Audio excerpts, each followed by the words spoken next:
o'clock. I'd like to call the meeting to order. Welcome, everyone. First, I'd like to introduce our new member, Jonathan Derugas. Jonathan, do you want to tell us a little bit about yourself? Or? Yeah, so my name's John Dugas. I moved to Wilmington about 6 months ago. I'm an auditor at PwC in downtown Boston, so I also had to deal with the rough commute back today. I work mostly with our investment management companies, but I also do special projects in our private client service group, mainly focused around renewable energy and working with municipalities to do low upfront cost energy projects.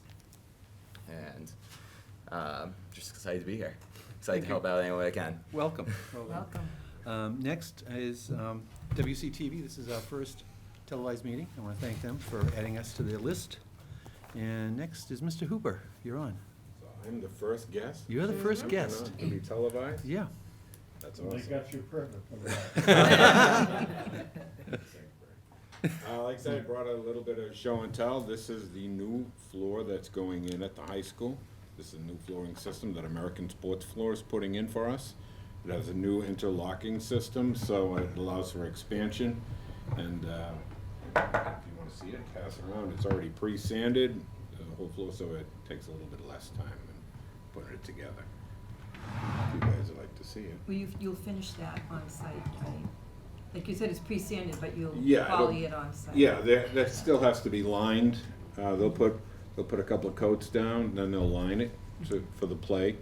There's multiple lining systems we'll be doing, from volleyball, basketball, of course, pickleball. There's a few on there, yeah, so it's gonna be lined for all of that. And the logo, of course, in the center, and then they'll put multiple coats on top of that to protect it. But How far along are we on the installation? most of the floor's been nailed down. They still have the outer edges to do, which are under the bleachers. So they're moving right along. We're anticipating second week of October for completion, so they are moving right along. And that's a nail down floor? Yeah, it's a nail down floor. I actually, they're all floating floors. I did bring some nails. They're ring nails as opposed to the other application where they were staples. These nails that are going in are ring nails, so they adhere, they hold a little bit stronger. It's heavy. Yeah, that's just a small section, and that's not secured together. I mean, I just put that together quickly like a puzzle. You can pull that right apart. So it locks together pretty tight, but it does allow for expansion. Right. The other floor, I don't know if you recall, we had washer rows. And then after so many boards, they had to leave a space for expansion. So now we have this new system that's going in. What's the wood? Or This- is it wood? The maple? It's a maple, yeah. It is wood. I'll give you a quick update for John, the new member. After some time of back and forth with our contractor, negotiating what they were willing to pay for the replacement of the floor, Jeff and myself and town council, we were back and forth. We negotiated a price for them to pick up the majority of the cost of the floor. We went out to bid. Bids were open back in May, around May 10th, and American Sports Floor was the low bidder. We got 3 bids on that, and the award letter went out on June 26th. Demo started in August 19th, and after removal of the floor, we got to see we had a few issues with the subfloor underneath, the concrete, which required us to get in there and do some leveling. They had to go in and make sure that the playing area was completed. The low area prevented the floor from moving, from sliding, from a few of the, which was part of some of the issues that we were having with that. After the approval of the slab, materials were delivered on September 3rd. The new subfloor was being put down. They used rubber feet underneath the plywood subfloor. The previous subfloor was OSB, which is a particle board. The new subfloor is plywood. That's what was originally spec'd. That also helps the floor move as one, so it would allow for expansion during the summer times and retraction during the winter time. The new flooring was unbundled and put in place, kind of like you see it here. and it was that for about a week, so it'd get acclimated to the gym that it's in. And then they started nailing this, the subfloor, the flooring down the 23rd of September. The paint's been ordered, and once the floor's installed, we'll put down a couple of coats of finish and then mark out the lines on the courts. Once those are done, then they'll put the finish coats on top of it, and it's going to require 3 to 7 days for curing. It's a water-based product that's going down on it. It's a sports floor 350. It's a Bonner finish, and for full curing, it's going to be about 7 days afterwards. Give us an update on the costs that are associated now. The cost that was there, it was, the bid came in at $219,200, and then we had to do the repair on the slab. The repair on the slab was $29,900, and that was material and labor to bring it up. So just to kind of run through that process, you'll recall when the bid came in at 219.2, the Gilbane had agreed ultimately to allow us to withhold $175,000. We were holding, I believe it was a little over $400,000 on their contract. You know, and we've been going back and forth since the shortly after the gym was installed. It was really George and Dennis Kelly that at the time began asking questions about why there was this rippling effect in the floor, and at the time they had suggested it was just an acclimation issue that, you know, be patient, it'll square it away, and of course, as we know now, it never really did. So the difference between the 175 and the 219.2, you'll recall we came to the Finance Committee in June and requested a transfer from the reserve account, and at the time there was discussion about the fact that we had not done any kind of invasive investigation on the floor, so we only knew, you know, what was visible, and at the time, fortunately, the Finance Committee was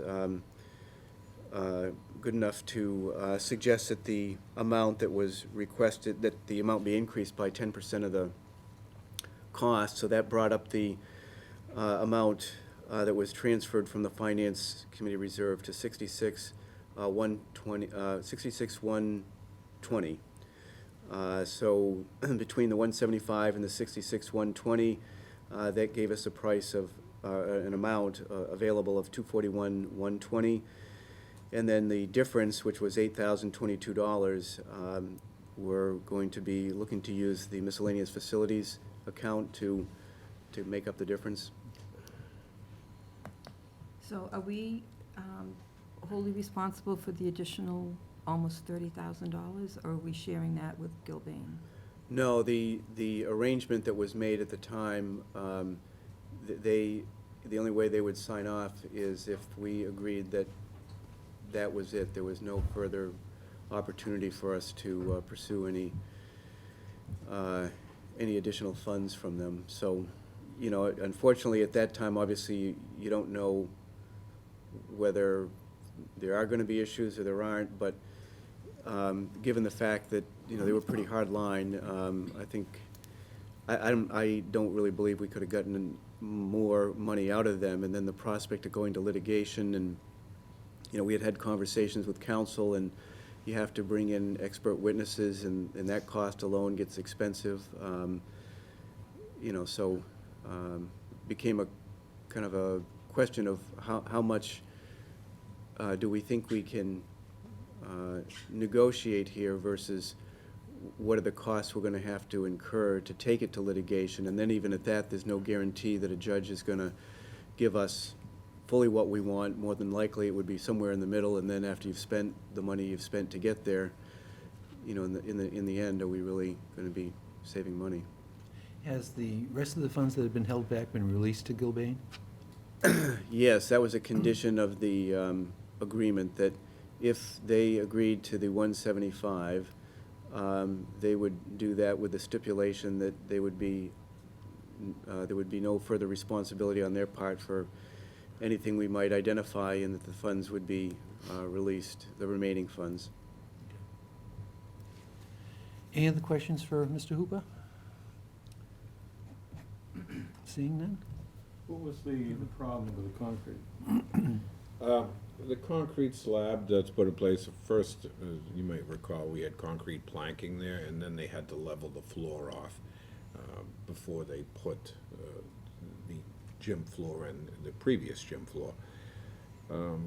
When they pulled the old gym floor up and we took a look at it, there was a lot of uneven areas.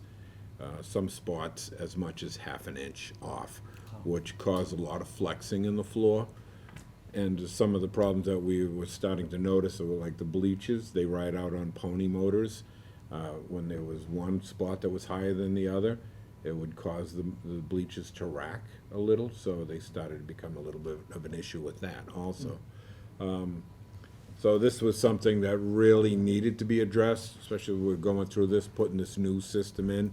We wanted to make sure that this is done right. And one of the big differences now is I'm there every day.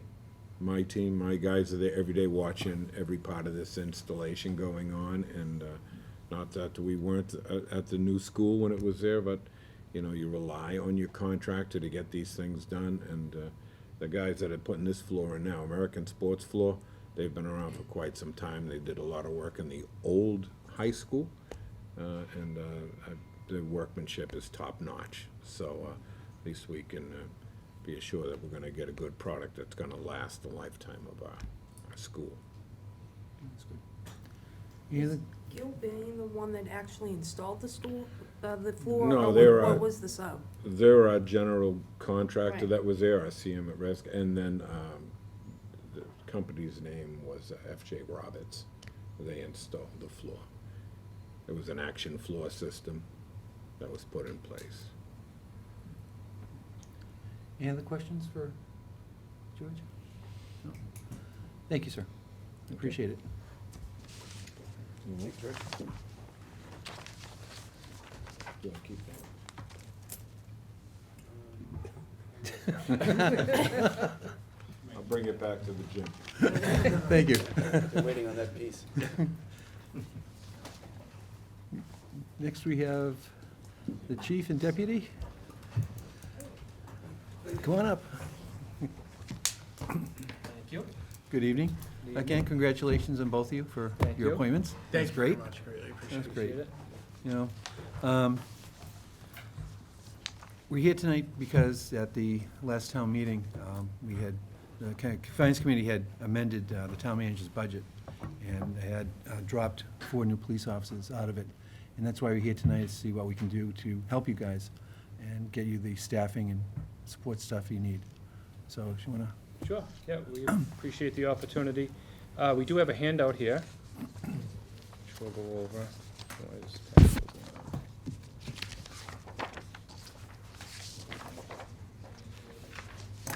Actually, on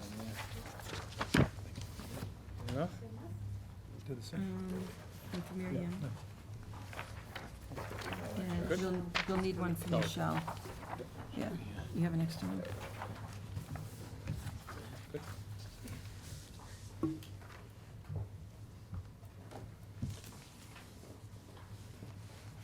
So the last time that I think when Chief Pagonis was here, we were dealing with a staffing study that the department had done concerning our need for, our belief that we needed to increase our staff.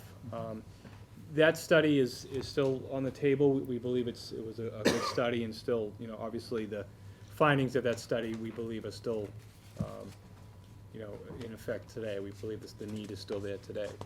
When Brian and I took over, however, we did sort of do our own analysis and got some feedback from the rest of the command staff.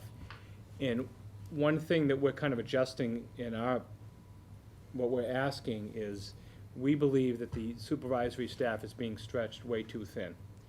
And we've looked at other towns and how they do it, and we believe we're below the industry standard when it comes to that. And what I mean by that is, at 4 o'clock in the afternoon roughly, there's a sergeant that runs everything. He's got the whole town, he's got his responsibility out in the street with the people he's supervising, plus the station. And that is in effect from 4 in the afternoon until 8 the next morning and on weekends.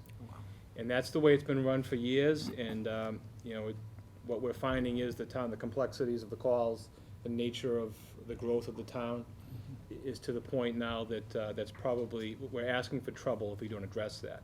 So the way we adjusted what, we obviously want to be, responsible with how fast we do this, and keep in mind the, fiscal restraints of the town.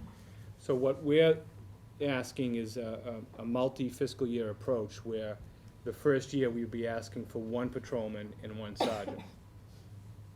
And then the second year, the second fiscal year, we would be asking for the same. We think that that can address a lot of the problems we're having. We also think that internally, we can move some things around so that it's not just, looking for more people, and get the supervisory coverage, at least at night, that we think we need. So you'd keep it at 3 sectors and not add a 4th sector? No, we think we can still add a A 4th sector? 4th sector as well. Plus a roving officer? Yes, yeah. Okay. We think the numbers would be there after, obviously, the second fiscal year that we get the last patrol officer. We think we would have the numbers there to do that. What are the projected numbers for fiscal year '21 and '22? As manpower or salary? Salary. I can give you that. Okay.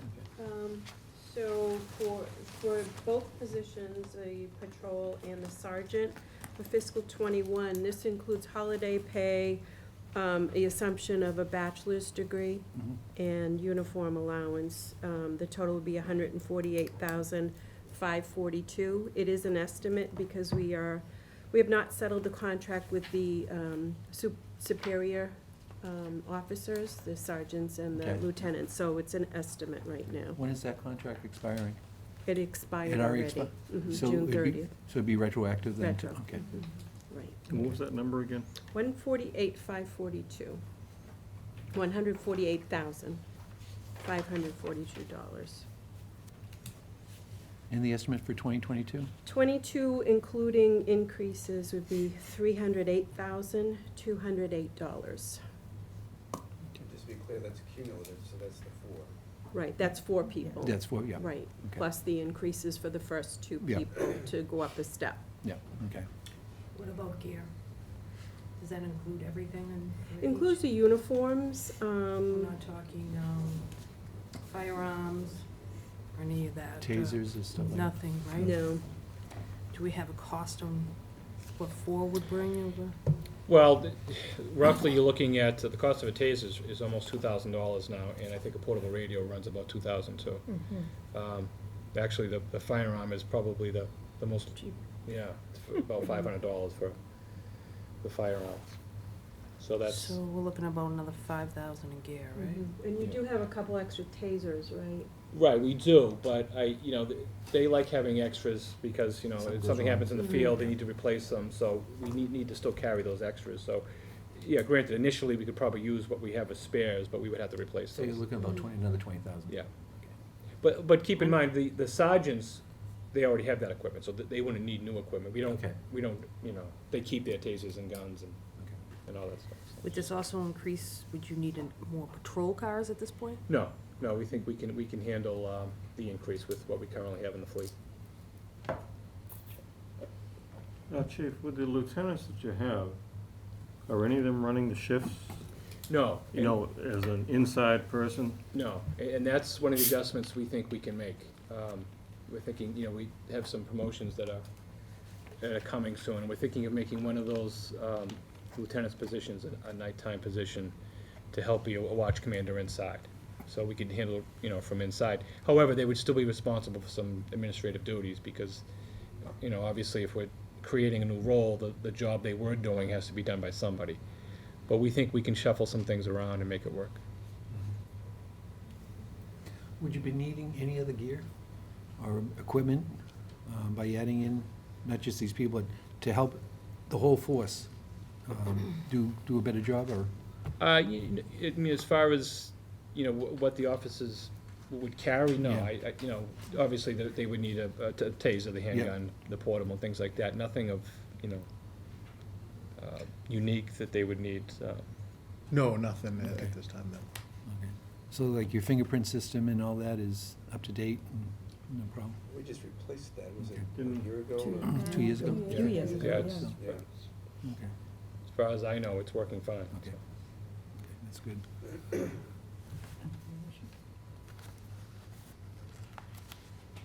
Do we have any fresh data about the calls that you guys are going through in the past year? We can get that, you know, I think the staffing study ended at 2018, maybe? We can certainly provide, you know, up to this, you know, current date, what our calls for service are and things like that. I have Yeah, that I'd right like to now. see that also, yeah. Absolutely. Can we go through the current staffing issues? Mhm. You know, the, Sure.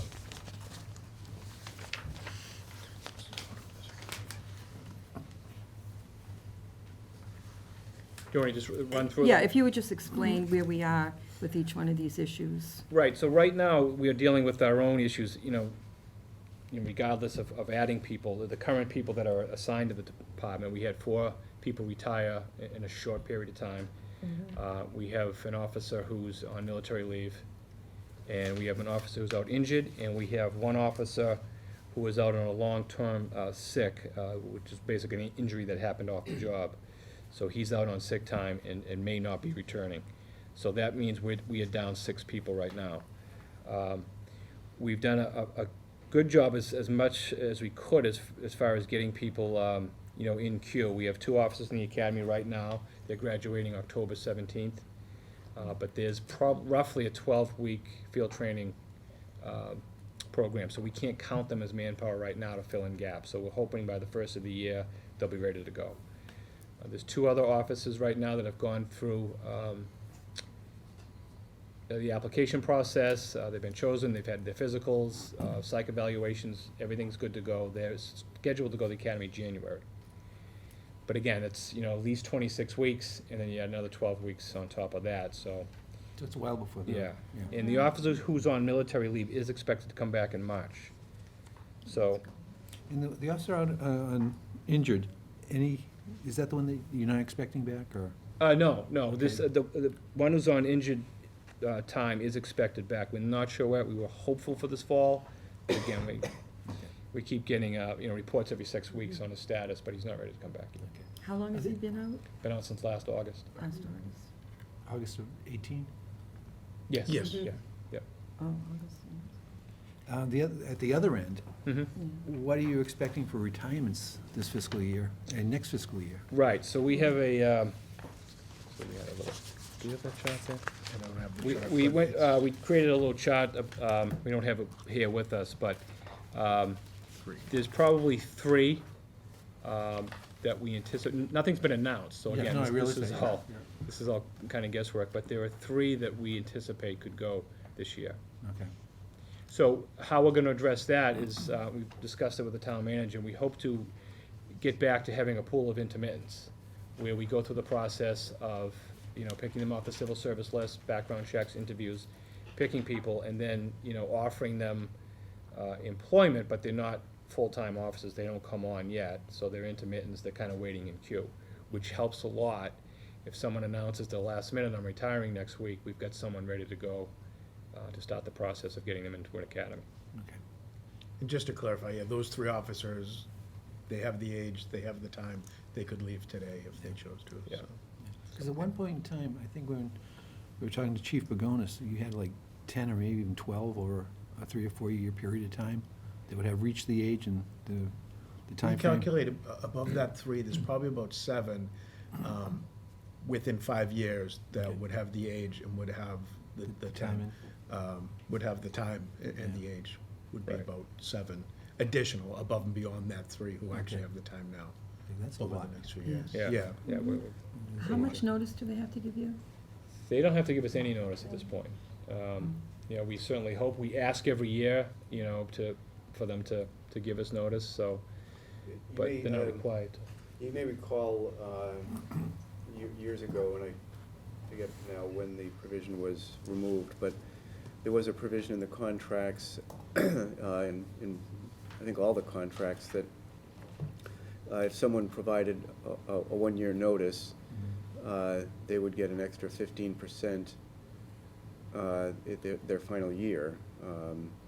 And, you know, that's, well, it certainly is helpful to get the advance notice. 15% is, you know, expensive, particularly when it is a percentage, so that was negotiated out years ago.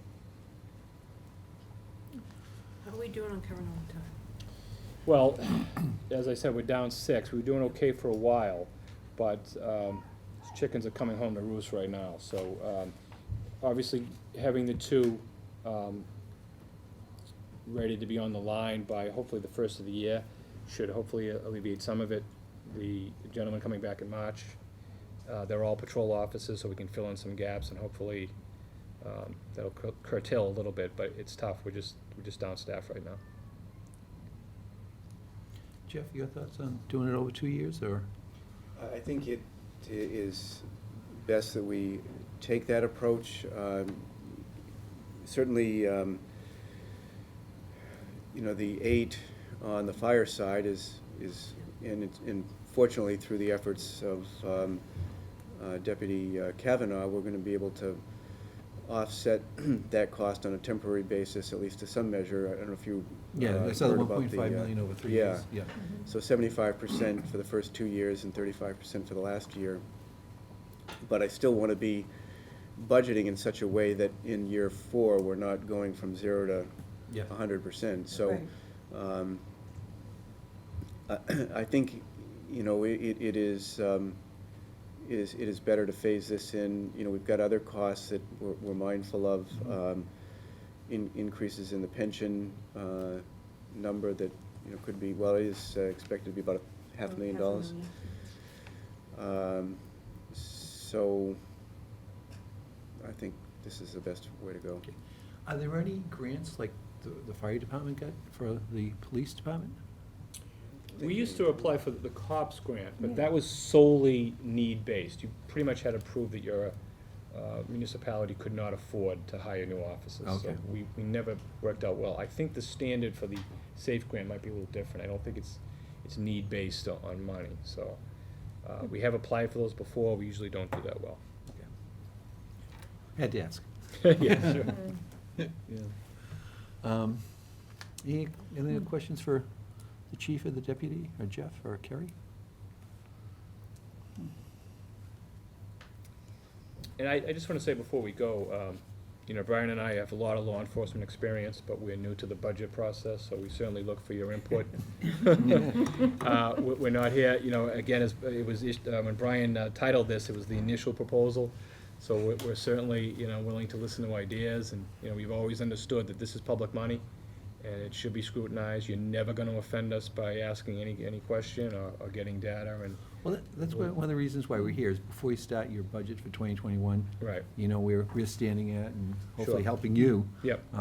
Get a budget that is going to be sufficient to properly run the agency, Yep. the department. And if you need anything, I'll get the stats on calls for service, but if there's anything else you need before the next meeting. Have we Good. tweaked the data collection that we kind of had stumble with last year, as far as when we asked for some data and can produce it? Yeah, I think the issue was, it had to do with overtime and how it gets Yeah. classified. Yes, we've actually come up with a new overtime slip, which is more detailed, so as overtime gets earned. We're just recently instituting that, though, so, you know, we'd still probably have to hand pull, but we did, I remember that was an issue last year, and that's one of the ways we tweaked it. I had to go into the police station the other day to drop something off, and I was surprised at the window that's nearly black. Yeah. It's like, So, I yeah. couldn't even see the officer. Is that you a know? safety thing? Yeah, primarily, I don't know if you remember, a few weeks ago, we had this, these two gentlemen come in. They were from an organization, I think called Accountability Now. And they go in, and it's basically an harassment attempt, and they try and get the officer to say something so they can go on YouTube and things like that. And we're fine with dealing with that, but when they were videotaping, and they were really going after dispatch for some reason, which I don't know why, they, you know, they do a great job in there. If you're gonna come after someone, you know, certainly come after us, but some reason they were fixated on dispatch. And one of the issues was, when they're taping, there's some things that you can see. There's a C-plim screen, if someone's running a plate, if someone's doing a background check on someone, you could actually capture that on video. Okay. So there was, part of that was safety, part of it was, you know, being, you know, videotaped like that could be a problem. So I know it's not the best customer service, Yeah. but there is someone there. And the officers and supervisors are all cognizant of that difficulty to see Yeah. them, so Yeah. they might just pop out the door or speak Yeah. over the speaker. Yeah, we've been told. They know that, yeah, absolutely, that- Yeah. understand It that. was tough seeing them, that's for sure. Yeah. That brings up another. What is it that you ran into? Was the guy outside in the office? you No, mean? no, I went into the, inside to drop off an application for the lottery that the chief has to sign, thank you, Yep. and gives to the town clerk, so I dropped it off, and when I was dropping it off, I went in, I couldn't even see the officer behind the window. Very good. Oh, Yeah. It's like a tinted Yeah, film yeah. they put up. Yeah, Oh. you know, so it's like, okay, is there someone there? Yeah. It's a little awkward. I've had to go to the fire department to drop off permits and things like that, and it's a little awkward. It's like talking to a wall. And a voice comes out of, you know, out of nowhere. You're just standing there. It's awkward, but I totally understand Yeah, why you're I doing it. understand. It's too bad. But- But you also brought up dispatch, and how are they doing? Good, you know, they have similar issues, I'm sure, as you know, with turnover, Mhm. and they're always, you know, seem to be hiring somebody. But they're doing fine, they do a wonderful job, and, you know, Their equipment is okay? or- yeah, Okay. yeah. Yeah, well, obviously, we're looking at some updates with the radio systems and, you know, Yeah, there's terminals. the radio systems, and then there's been some discussion about the flooring needing to be replaced in there. You know, everything's very preliminary at this point, but I anticipate that may be an issue for Yeah, 'cause that capital this building's, year. what, 20 years old now, isn't it? Yeah, there's a platform floor, if you will, Okay. and then that has gotten worn over the last, you know, nearly 20 years. Yeah. Um, There's a lot of wires under the end of the subfloor that don't even, Oh, okay. and a lot of them are, you know, have been replaced and, but haven't been taken out, so. We've been working with Deputy Chief Kavanaugh and Dispatch Supervisor Corey to address those issues and try to identify and working with the town manager with the possible capital. Okay. Yeah. And we do have, so speaking of staffing on that side, we do have a couple of two, right, that are going to fire? Yes. Right, so they're, you know, in the process of going through the screening, but will be two vacancies there. We posted them today. Oh, good, okay. So good. That's good. Yeah, I mean, it's challenging, and it has been for, you know, many years, the dispatch. I think oftentimes people look at dispatch as an opportunity to kind of get your foot in the door and then either pursue police or fire. There are some that are career dispatchers. We have a few that have been there for quite some time, but, Yeah. you know, and then the others just, they try it and it just doesn't work. It requires a special Yeah. type of skill set and mentality to be in a dispatch environment. So your overtime budget then, you're going to be asking? for- It's early, you know, I'm optimistic. Obviously, we'll keep the town manager apprised of how it's going, but, you know, obviously I have some concern. Okay. Okay. Anything else for the chief, deputy, Jeff or Kerry? No, I just wanna, when you get the other information about the calls, if you could give a breakdown of equipment also that each officer will. Okay, the Yeah. cost of each, yeah. Yeah. Anything else? Thank you, sirs. All right, I appreciate appreciate it. it. Thank you very much for your time. Thank you. Appreciate it. Thank you. Enjoy the rest of your night. Yes, thank you. Jeff, is there any update on Russell disposal? In terms of, Because wasn't October going to be Well, so there was an agreement, an amendment to the existing agreement that I signed that they will continue through the end of this fiscal year. And then after in the meantime, Mike is gonna go out to bid and look for, another contractor. We're expecting, and that's another area that we expect to see some significant increase, just because of the environment we're in now. But one of the provisions in that agreement required us to, requires us to now pay the full freight on the recycling component, tipping fee. So you'll recall at one point, not too long ago, they were actually making money on the recycling, and then we ran into some issues last year and agreed to pay 50%, and then it more recently went up to an amount not to exceed $100. They came back to us and said, we're not sure we're going to be able to continue to operate as an entity here. There was Wilmington and a couple of other communities they work in, and so they struck a similar deal in Walpole. So the arrangement going forward is that tipping fee will pay the full freight. So when I talked to Mike the other day, I think it was $94 a ton. It had gone up to $100 just prior to this arrangement kicking in, but dropped down to 94. So, we're hopeful that it doesn't go above the 100. Depending upon that whole situation, that could be an issue for the budget. But at the moment, it's just on a watch. When you going out to bid for a new contract? We're looking at November. Okay.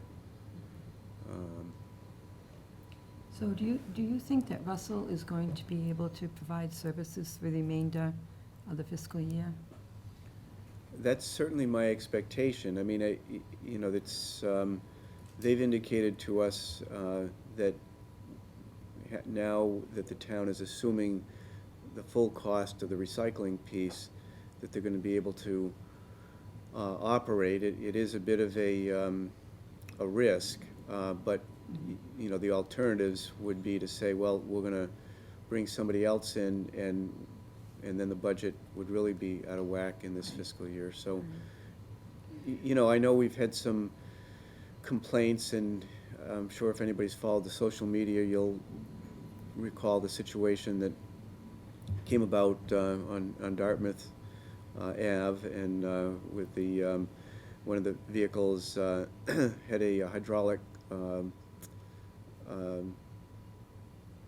what do you call it, a hydraulic hose let go, and there was about, I believe the DEP estimated about 25 gallons of hydraulic fluid that was released, and it doesn't sound like in that particular instance the driver handled it in the best way. Rather than just staying put and calling into headquarters, he drove off and went over to Textron. Ultimately, that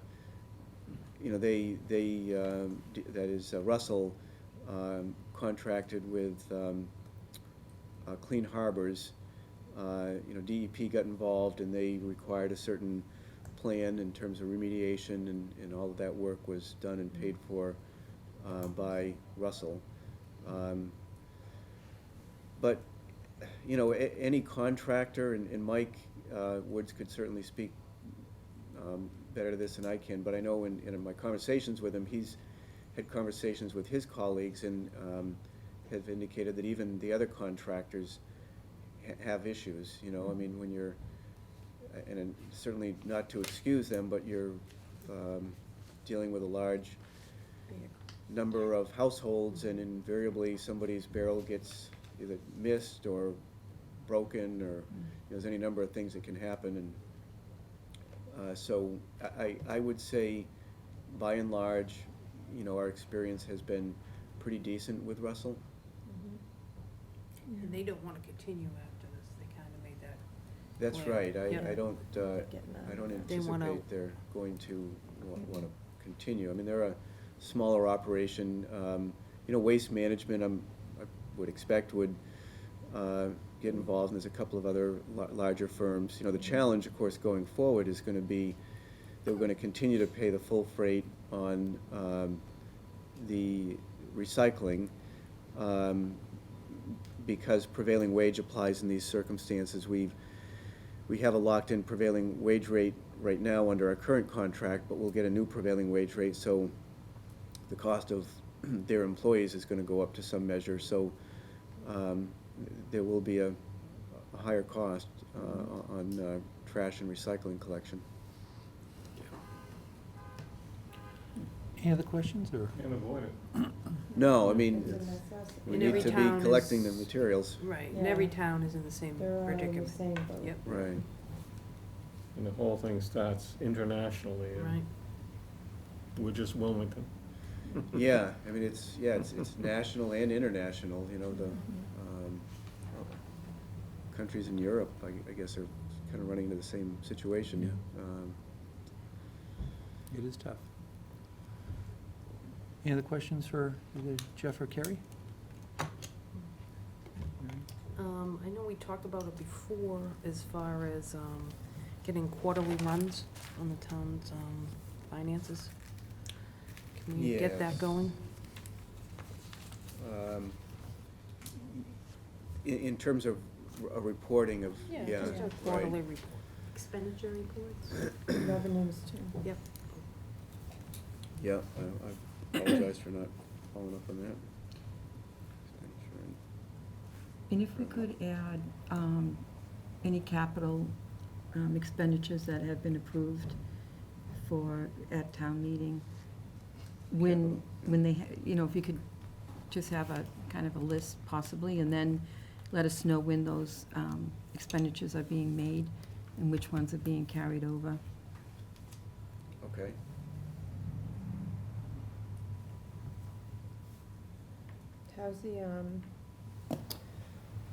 How's the implementation going, or have we started to try to get Munis back in? Yeah, Brian? How's that going? it's in the works. We've had Munis on site, Mhm. probably about a month ago, to work on the initial planning. We've also been working with Clifton Larson Allen to frame out the chart of accounts. That's one of the Mhm. bigger pieces to That kind is a of big piece. lay the foundation basically to get the GL up and running. Mhm. So we actually have a call with Munis on October 3rd, which is scheduled between us as well as with Clifton Larson Allen to kind of just get updated Mhm. and continue the work. We've already been in contact with them as far as essentially what their plan is, and then trying to figure out when we want to start pulling in the key folks from our end. So it's in the works. It still honestly has a long way to go though, but the Yeah. ball is back and it's moving. Anything else for? No? Thank you, we appreciate it. Okay, Okay, we'll see you, I guess, Monday night? we'll see you Monday at Wildwood School Yes. for the Selectmen and Master Plan and School Committee, and go from there. Yep, all right. Okay, thank you. We have two more items. Approval of minutes of June 25th, 2019. Has everyone read the minutes? I did, Okay, yeah. okay. Hours. Okay. Is there a Pardon me. Is there a second? Second? Okay, discussion. Seeing none? All in favor? Aye. Opposed? Passes. Okay. Has everyone updated their town emails?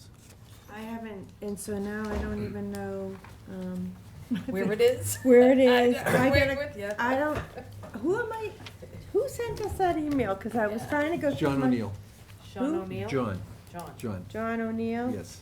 So the email thing? Yep. Yeah. Have you done yours? No.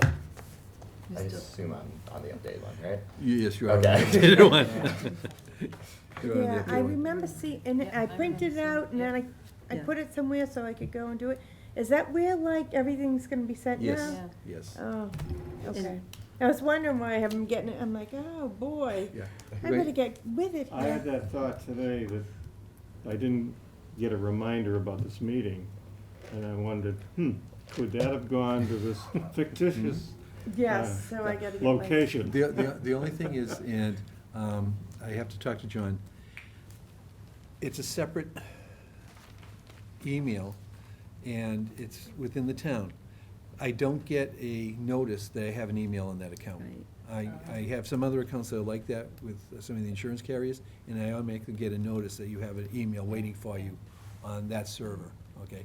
This one does Oh. not do that yet, Oh, okay? so you gotta, like. You have to You check have it, to log in. Oh. you have to log in and check it each day. Oh, no. Oh. Yeah. I'm wondering if. I might do it once a week, but I can't even check my own home email every day. I'm wondering And that if we pings could you. forward Yeah.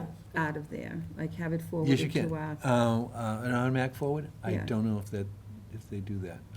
That'd be Yeah. a We'll have to talk question to for John, him. yeah. Yeah. So, but please, get your emails up and going. I'm sorry. I knew that. I'm like, oh, darn, that's what I do. All right, Now it's I been a don't feel so busy. Hey, I just, we just certified 246 million free cash. So I've been very Nice. busy. Nice, nice. Can we have some? The city of Cambridge is doing well. Yeah, but they're like killing me. So, yeah, if you could do that, All I'd right, greatly I will do appreciate it. that. Don't forget Monday, we're at the Wildwood, 7? 7 o'clock, Oh. okay? Oh, yes, I could go. Yeah, 7 o'clock. Well, Mondays I work at 8 till 8, but Okay. we don't have a meeting that night because it's, Well, you Yeah, might yeah, have been well- at the Wildwood School last year, we took a tour. We took a tour there. last year of the Wildwood. yeah, Yeah. but this is a meeting, This is- right? this Yeah, is a yeah, meeting. what I'm It's gonna be saying the- is it's Monday gonna be the nights I master plan work committee, late. Yeah. This Board of Selectmen, the school committee, and us, Mm. okay? Yeah, this is a, Yes. All right. And I I will- assume it's going to be very well attended. Yeah. put in for leaving early. Thank you.